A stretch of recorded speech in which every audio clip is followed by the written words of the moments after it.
This is News 6 Tonight. Hello, everyone, and welcome to News 6 Tonight, the Monday edition. We are starting a brand new week here. We are running out of year. We It's- are. it Is it is just the me, middle of or is this November. year flying It by has faster than flown any other? by. Yeah, Thanksgiving is like in 10 days or Mhm. something like that. But we appreciate you taking a little bit of time because this is a busy, busy time of year. But you're making time for us here at 9 o'clock to catch up on some of the stories we find Does it interesting. feel like in the news business things get a little heavier this time of year? I feel like we get some of these stories that are Because it's the really holidays heavy. and people go through a lot of things, Yeah. and sometimes we cover a lot of the things they go through. I'm Ginger Gadsden, by the way. Yeah, glad to have you with us. I'm Matt Austin. So Yeah, but it let, does get heavy. let's dive in here. Yeah, I feel like people are more emotional and sensitive. Hmm. But there's this story that took place last week. It was huge. It shut down a couple of really important city blocks in Orlando. It was a wild SWAT standoff that happened at a tattoo store. I have a meager arm, and I could throw a rock to this tattoo store from here. It's very close to the station. One person died, and we just got some new video that was released by police about this encounter. We're also hearing from the family of the man who died, and his mom. She's She's distraught. very upset, as you can understand any mom losing a child. Our community 20-year-old. Yeah. correspondent Mike Valenti takes a much closer look at this story tonight. We had been showing you video from the vantage point of a nearby business depicting those critical moments when Orlando police officers opened fire outside the back of this tattoo shop. Now we have new video obtained from Orlando police that shows the perspective of two Orlando police officers. Stop! In the body camera footage, you can see a man who appears to be holding a weapon. Police say it was an AK-47 style rifle, opening a door before retreating back inside. Police say this was a, quote, registered gang member who was not associated with the search warrant that was aimed at recovering drugs and guns. Let me see it! They also say they gave commands for the man to put up his hands and stop. They say the man did not comply, so they started shooting. This video, which was released and captioned by Orlando police, also points to someone behind the man. They say this person was a, quote, second armed suspect, yet we cannot clearly see a weapon ourselves. OPD says the man with the AK-47 was not hurt, but we know Caleb Williams was found dead inside the shop an hour later. In this latest release of information, police do not identify Williams as that second armed suspect, but they say Williams was standing near that rear door when officers opened fire, and they say they found a stolen gun on him. Now, backing up a couple months, police say this was a drug investigation that started in September. Officers had been surveilling the tattoo shop for the past 2 months, while also monitoring social media accounts. Videos from inside, they say, showed guns and drugs on full display. So interesting that folks were posting videos clearly with drugs in there, Well, and it they had makes you been, wonder, yeah, think about that search warrant a little bit more. yeah, Yeah. they had been watching this place for a while, as Mike said, and they were seeing these handoffs taking place, and they found, they found some stuff in there. It was cannabis, so they found the weed in there, and they Not an found a bunch of drugs, extraordinary amount of anything, but still 190 stuff, grams, still yeah. stuff that shouldn't be there Hmm. if it's a tattoo business, Yeah. And right? if you're at a tattoo business, why does somebody have that AK-47 style gun? But he spoke to the mom, and she was obviously very upset. She wants to know exactly why her son was the one who ended up with a bullet in him. So, Yeah, and this was we were trying to get that question answered all day Friday when we were out there because it closed down that part of Lee Road and Edgewater, which you said is just a stone's throw from here, for more than 8 hours on a Friday, a busy yeah. Friday at that. So it was, and that still a lot of questions we have for officials and authorities, and Mike Valenti was reporting all day on this story, and then very late today, as he's doing his 5 o'clock or even maybe his 6 o'clock hit, they released body cam footage. And it's Yeah. hard to kind of turn that around, but he did a nice job of figuring out where to put the pieces. Right. Yeah. And there's a lot of body cams to watch because that SWAT Yeah. team that went in there, Oh there my was gosh. a ton Yeah. of guys. Yeah. All right. You talked a little bit about how this is a heavy time of year where there are stories that have so much emotion involved with them. This one, it goes right under that category. We're talking about dozens of kids hopefully beginning a new life because they have been through God only knows Hell, what. probably. Yeah. Yeah. So after being rescued, they were rescued by and federal officials and state officials. And we're talking more than 100 kids in Florida. And so in Florida kind of was like the centerpiece of this big operation that spans 9 states and also goes internationally, where these kids were rescued and from what situation we don't know yet, but how these many kids were missing within a 2 week period. We're talking about 122 kids that were all rescued in a 2 week period. How are these kids taken? is Right. It is a is question that is so very confusing. baffling to us. But a lot of them come from unstable situations, and they come from the foster Foster care system. system, Yeah. many of them. And this is where, when they cry out for help, this is why we should listen to them. Here's some of what officials had to say about that operation today. It's called Operation Home for the Holidays. Many have been through the unthinkable. They've been trafficked, they've been exploited, they've been abused.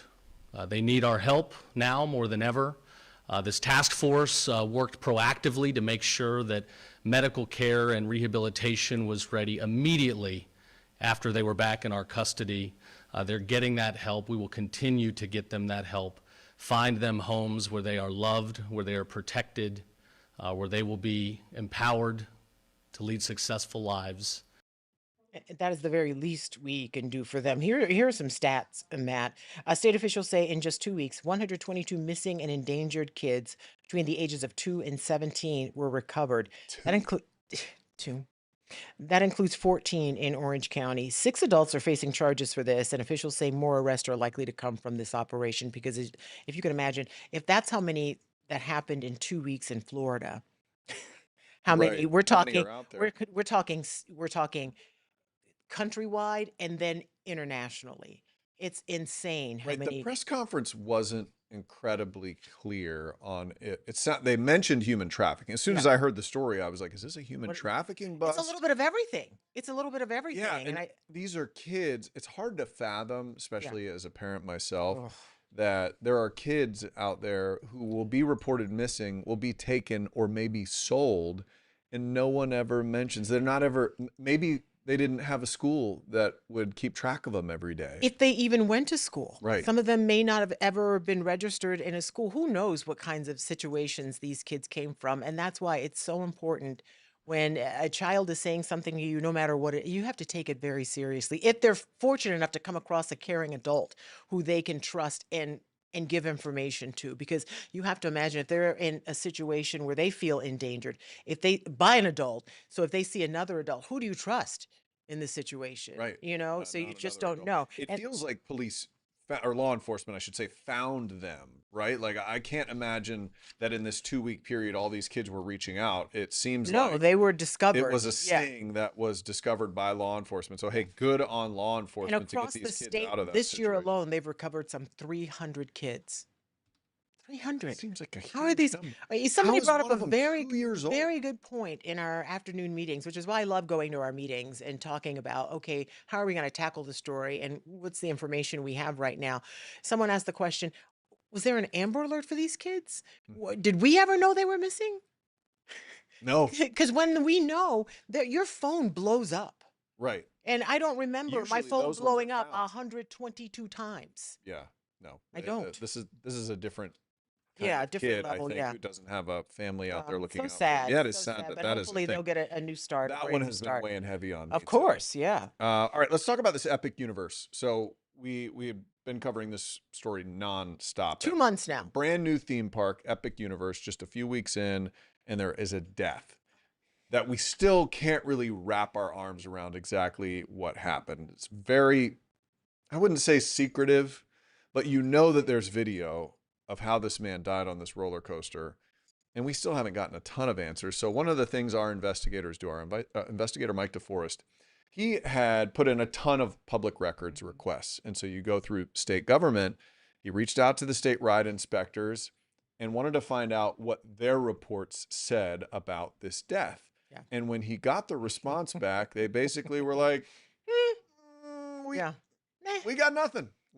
They claim they didn't do a report, no pictures, not even an email inquiring about this. There's so many questions. Like, how do you go down to a place where someone died on this ride and you have nothing to show for it? There's not even a text message to say, hey, honey, I'm here at this ride. Nothing regarding this, which for a while now, the theme parks have been, pretty much since their existence, have been in charge of regulating their own rides and policing themselves. So let's take a look at what Mike DeForest found in this report. It's interesting. On the night of Kevin Rodriguez Zavala's death, state and local investigators descended on Epic Universe here. But there has been very little transparency about what those investigators have been doing these past 2 months. Orange County Fire Rescue is on scene, CPR in progress. Paramedics found Kevin Rodriguez Zavala unresponsive on the Stardust Racers roller coaster in September. The 32-year-old, who was born with spinal atrophy and used a wheelchair, later died. I've now learned that Florida's Department of Agriculture and Consumer Services sent 3 state inspectors to Epic Universe. Those inspectors spent a combined total of 21 hours at the theme park over 4 days. Now keep in mind, that state agency only regulates rides at fairs and small amusement parks. Large theme parks like Universal and Disney are exempt from state oversight. After I pressed the state agency about why it sent an investigator here, a spokesman told me, quote, Universal voluntarily invited FDACS to observe all testing and inspections. Their actions exceeded state requirements. But what state requirements? Well, I received no answers to that question. So I submitted a public record request to the agency. I asked for all of the investigators' documents, notes, photos, videos, and emails. Weeks later, the state got back to me saying it had, quote, no responsive records. In other words, there are apparently no reports, notes, photos, videos, or emails related to the state investigators' work here at Epic Universe. Without such documentation, it remains unclear why those state inspectors agreed with Universal's findings that the ride systems functioned as intended. It was called in as a head laceration, heavy bleeding. Across town, the medical examiner determined Rodriguez Zavala died accidentally from multiple blunt impact injuries. You know what I don't want? Mike DeForest looking into anything I'm doing. Because he's going to continue this line of questioning until somebody gives up an answer. Well, he or had a great answers. question in there when they said, we exceeded all state requirements. And he's like, what? Requirements? There aren't any state requirements What, for did you your theme exceed parks. nothing? How does that work? And remember, this all came up a few years ago. It reminded me of when Governor DeSantis was having a big time public scuffle Tiff. with the, I would say it was even a little more than a tiff, But yeah, they were going after each other. One of the things he brought up is, why do these theme parks get to police themselves when it comes to rides? Whoa. Which is an interesting question. It He is. got a lot of backlash from That's theme park yeah. lovers who said, well, and it's fair to say they usually do a good job. It's very rare when Oh we hear yeah. about a death that's not a heart attack or something You're like like, that on slow there. your roll, Gov. Mhm. Yeah, And he did. he backed off And of he that did. And pretty he did. quickly, Yeah. and now everything's Exactly. copacetic. That's just Yeah. one of the things that popped into my Yeah. brain. Yeah. We brought that up Was before. it is interesting that there really is no state oversight, even when there is a death with a head laceration, possibly. There are so many things going on there, but Yeah. we must continue on. When we come back, a lot of people are asking what the smell is going on in Sanford. Have you? Am I okay? It wasn't me. I was in Sanford When the other we day. come back.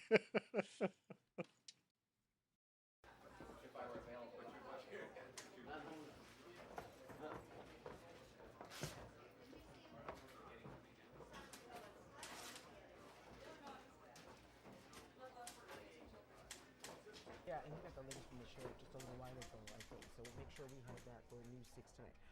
Hey, thanks for stopping by. We know you're busy, but news doesn't stop, and neither do we. That's right. And this is News 6 Tonight, where we leverage this entire busy newsroom with our community correspondents, our producers, our content desk, and then we filter through that. We have a casual conversation about the news that impacts Central Florida. Yeah, we live here in the community, and we rely on you for our neighborhood network because you're our eyes and ears as well, and we can't do it without you. So you can watch us all over the place, YouTube, News 6 Plus app, and clickorlando.com. While you're here, feel free to engage. Let us know who you are and where you're from.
Welcome back to News 6 Tonight, everyone. On a Monday, getting your week started. And of course, it's Mondays are the best, aren't they? Love them. Matt has a case of the Mondays, it appears. But we're going to talk about one of our favorite places, the Indian River Lagoon. It's just such a beautiful area, and it's been through it. It's been through some things. We have trashed the Indian River Lagoon. I think it's fair to say, yes. So we're all now that we've ruined it, we want to Let's see if restore we can it. fix it. We want to restore it. And one of the ways to restore it is, of course, we got to pay money for it. And in 2016, voters approved a 10-year sales tax to clean up the Indian River Lagoon. Well, here we are, we're getting to 2026. So they're hoping for another 10 years of this tax to continue. And some people are like, is that really necessary? And when you look at this beautiful part of Florida, or once beautiful part of Florida that's we're trying to restore, what are your options? You have to continue with the process that's already started because it is starting to recover. Your community correspondent, James Sparvero, has more on what some are hoping to do. When it comes to cleaning the polluted Indian River Lagoon, your money could continue paying for restoration projects for another 10 years. I'm your Brevard County community correspondent, James Sparvero. I've reported that the 2016 voter-approved 10-year half-cent sales tax could be back on your ballot when it expires. A voter referendum next Election Day is up to the County Commission, and Tuesday, commissioners continue that debate. Opinions I'm hearing at Manatee Sanctuary Park in Cape Canaveral are in favor. Just damage that we're doing overall to the environment and to all the species here. I think we got to do a lot better job. I think we should have clean water. Craig Wallace of the Indian River Lagoon Coalition is supporting extending the tax. So Craig, could you make an argument to voters who might think, well, the county's collected my money for the past 10 years, why should they collect even more over the next 10? Well, the experience from restoration efforts in multiple places around the country have been that it takes 20 to 40 years to actually fully restore an estuary that was impaired as much as this one is. Once we get to the point where the water has cleared up enough so the seagrass can regrow again, that's really going to be where we say we're over the hump. I mean, you're talking about the home of those sea cows, those beautiful creatures. You have to give them a clean place to live, and you need clean water, right? Yeah, I don't think anybody would argue that they would love to see the Indian River Lagoon healthy and flourishing again. Nobody wants to pay for it, though. I think, well, Not I think they nobody. would even pay for it if they could see some clear results, because we're talking 9-10 years here. I know Yeah. this is a huge body of water. He said Mhm. you usually don't see the results for 20 years or so. So we're Give halfway me there. something. You know, can I drink it? Is it clear? There are things you can measure in this water. And funny you should say that. There is a report card that James posted on clickorlando.com. And if you want to see the report card on the Indian River Lagoon and how it has made some strides, but how it still has a long way to go, you can look for that on clickorlando.com. That's good, because if you're going to vote Yeah, for of this and you're course, going you to wanna say, see hey, what the I'm going to results are. pay, Yeah. I think most reasonable people will say, we want to take care of the Indian River Lagoon. It's great for Beautiful, the yeah. economy, everybody. You want to fish out of it and paddleboard. Yeah. Who wouldn't want that? Do all But the things. I do want to make sure that what you're doing is having an actual impact, because we're And talking about a lot of accountability. money. Accountability, And yeah. that should be the case. So I love that there's a report card, and you should go check that out if you're one of the people If you're impacted. so inclined. Hey, we've been hearing complaints for months about this funky smell in Sanford. But they fixed it. Well, so people complained, and I mean, it was bad. Apparently, there wasn't enough potpourri in the universe to cover up this stank. Potpourri, anybody? We got a young guy over here. He probably doesn't know what that is. Officials came up with a temporary fix to the problem. It's already broken. Let's take a look at what happened from Cat Silver. If you've noticed the smell in Sanford has gotten worse once again, you're not alone. I'm Catherine Silver, your Seminole County community correspondent. We found out a temporary fix here at the wastewater treatment plant has failed. It's a problem that you can't see, but you can certainly smell in Sanford. A lingering odor, the city says, is coming from the North Water Reclamation Facility. It can make you sick on the stomach. We spoke to people this summer who said depending on which way the wind blows, it's unavoidable. And the city explained the problem to us and even showed us their quick fix. This is the temporary fan right in front of us. Yes. A lower power exhaust fan designed to at least alleviate the aroma. But the city's Public Works and Utilities director tells me it already broke, and it was never designed for the permanent treatment process like the custom replacement they've ordered is. Commissioner Sheena Britton expressed her frustration on Facebook, where she wrote in part, quote, "The truth is our community has been dealing with this issue for far too long." I am asking for some serious answers and not excuses. So that's a problem. Hopefully they can figure it out. I mean, somebody just came over here. I said at the beginning of the show I could throw a rock to that tattoo parlor, and he brought a rock. He must have gone outside, got a rock, and said, "I bet you couldn't get it past the parking." You do not want to start a fight with this man because he's bigger than you. I could take him. No, you could take him to lunch. Here's my toxic trait. My kids always tell me they're toxic trait. I think I could whip them. All right, Jonathan Kagis, let's get you over to the Digital Weather Center. Wait, I have who we this throwing rock rocks now. I'll at? Take down Goliath. What? His name rhymes with James. He's trying Okay. to challenge James. There's no way. Sir. Not There's a no way chance. what? For I have James? eyes. I know. You think James has a shot? This is not what the show is about. Okay. Jonathan Kagis, tell us about Hey, it's the getting weather. hot in here. Welcome back, first of all. Before You've you gone for talk an while I go entire week. fight Thank you. James and prove my Hey, worth. thanks so much. I'm gonna get this camera mobile so I can see what's going on out there. Oh my No, gosh. Look, we talk about this a lot. Like, this is now the time. This is, I always say, I think I quote this probably like 10 times a year, like the miracle quote, like, this is our time. Yes. I mean, I think I said that like 2 weeks Love ago. it. It's awesome. I mean, you wake up in the 60s. In the afternoon, it's in the low 80s, upper 70s, a little gentle breeze.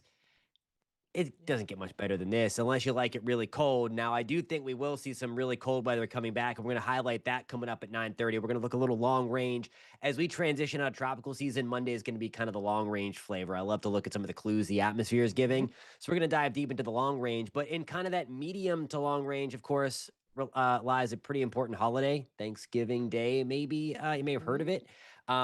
Less than 10 days away, and I do think your turkey is going to be a little fried in terms of the temperature that we're going to be feeling in Central Florida. So we're going to highlight that. We're going to give a little Thanksgiving preview in terms of the temperature coming up at 9:30 as well. I don't like a hot Thanksgiving. No, but people want to know what that weather's going to be like because they got relatives coming in and they're planning things. Thank you, Jonathan. We'll see you at 9:30. Absolutely great to see. We appreciate it. All right. Hey, when we come back from break, a great update for an FSU football player who was hurt off the field coming up.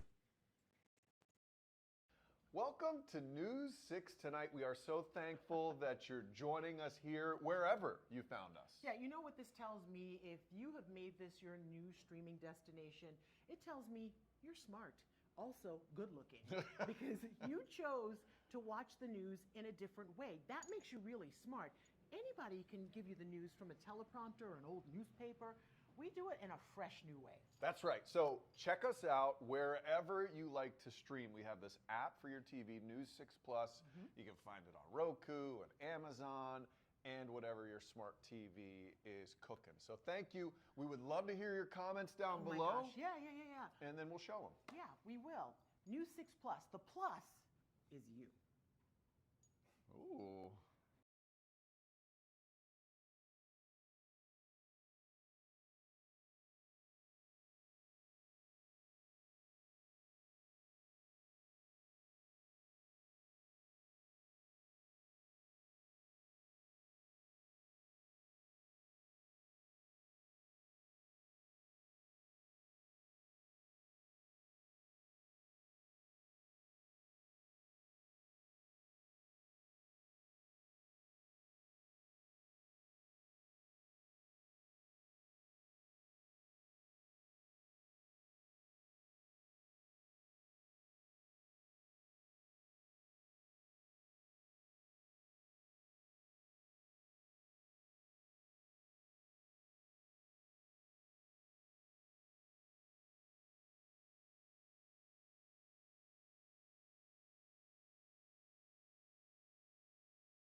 All right. Well, the headlines say it all. They say it's a miracle. FSU football player Ethan Pritchard, who was shot in the head 2 months ago, people thought he was not going to live, and was dicey there. now he's thriving. Our correspondent Jarrell Baker was there for a very special homecoming in Sanford.